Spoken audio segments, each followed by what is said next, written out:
This is special difference because this is a gender mainstreaming workshop for reintegration of migrant workers. Government officers came from different districts.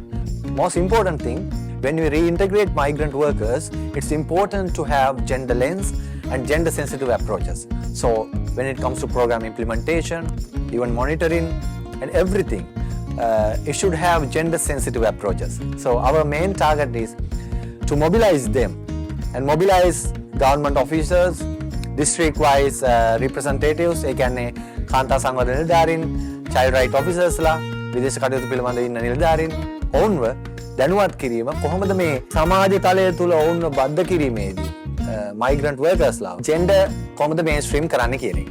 Ratnapura ඊට පස්සේ down south Matara පැත්තේ ඊට අතර මේ කොළඹ වැඩසටහන තියෙන්නේ.